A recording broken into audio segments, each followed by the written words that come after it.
മൗസിൻ റാം എന്ന സ്ഥലത്തെ പറ്റിയിട്ട് നിങ്ങൾ കേട്ടിട്ടുണ്ടോ? ചിലരൊക്കെ കേട്ടിട്ടുണ്ടാവും. ഇത് പക്ഷേ മൗസിൻ റാം അല്ല കേട്ടോ. ഇത് ഞങ്ങൾ വഴിയിൽ ഇത്തിരി ഹോൾട്ടാക്കി, അഥവാ മൗസിൻ റാം പോകുന്ന വഴിയായിരുന്നു. അങ്ങനെ വഴി വെച്ചിട്ട് ഞങ്ങൾ ജാക്കറ്റൊക്കെ ഇട്ടൊന്ന് സെറ്റായിട്ട് ഇത്തിരി റെസ്റ്റൊക്കെ എടുത്തിട്ട് പോകല്ലോ വിചാരിച്ച് ഒരു ലെഫ്റ്റ് സൈഡിലോട്ട് റോഡ് ഉണ്ടായിരുന്നു.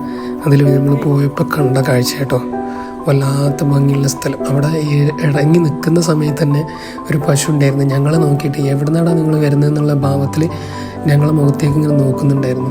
ഞങ്ങളിങ്ങനെ അതിലേക്കൊരു വാക്കൊക്കെ എടുത്ത് അവിടെ ഈ ബാമ്പുകൾ മരങ്ങളില്ലേ, അതൊക്കെ ഉണ്ടായിരുന്നു കേട്ടോ.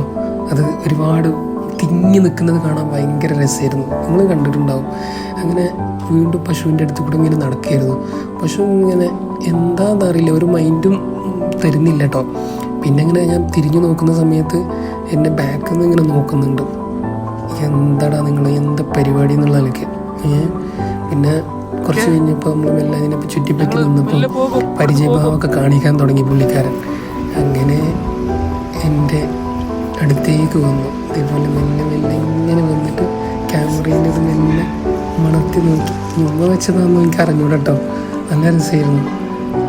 ഈ റിവർ പോലൊരു തോട് പോലെ എന്തോ ഒരു സംഭവം ഒഴുകുന്നുണ്ട് അവിടെ.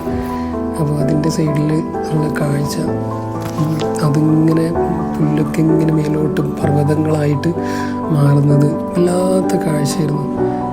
നമ്മളൊക്കെ എല്ലാവരും, ഇതെന്താ അറിയില്ല, നമുക്ക് എല്ലാവർക്കും ഇഷ്ടമാണിത്. ഇങ്ങനെയൊക്കെ ഓരോ ഗ്രാമങ്ങളും അതുപോലെ അവിടുത്തെ വില്ലേജുകളൊക്കെ കാണുന്നത് എന്ത് രസമാണ്. ഭയങ്കര സിമ്പിളാണല്ലോ, എല്ലാം സിമ്പിൾ ലൈഫല്ലേ അവരിത്. പിന്നെ കുറച്ച് കഴിഞ്ഞപ്പം പശുക്കളെ കൊണ്ടുപോകാൻ കുറച്ച് പിള്ളേർ വന്നേ. ഇത് തോന്നുന്നത് അവരെല്ലാവരും കൂടെ അപ്പുറത്തൊക്കെ താമസിക്കുന്നവരാവും. ഉണ്ടെങ്കിൽ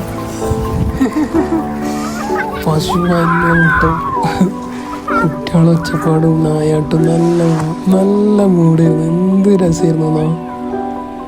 പിന്നെ നമ്മൾ കുറച്ച് കഴിഞ്ഞിട്ട് വണ്ടി എടുത്തിട്ട് ഇതേപോലെ ആ റോഡിൻ്റെ അറ്റം വരേക്കും നമ്മൾ പോയി. വല്ലാത്ത കാഴ്ചകളായിരുന്നു കേട്ടോ. ഇതൊന്നും മനസ്സിൽ നിന്ന് ഒരിക്കലും പോവില്ല. ഇതിപ്പോൾ നിങ്ങളീ കണ്ടുകൊണ്ടിരിക്കുന്നില്ലേ, ഇതെൻ്റെ മനസ്സിൽ ഇപ്പോഴും എന്നെന്നും ഇതേപോലത്തെ ഒരു ഇതിലേറെ ഭംഗിയുള്ളതായിട്ട് എന്നെന്നും ഉണ്ടാവും.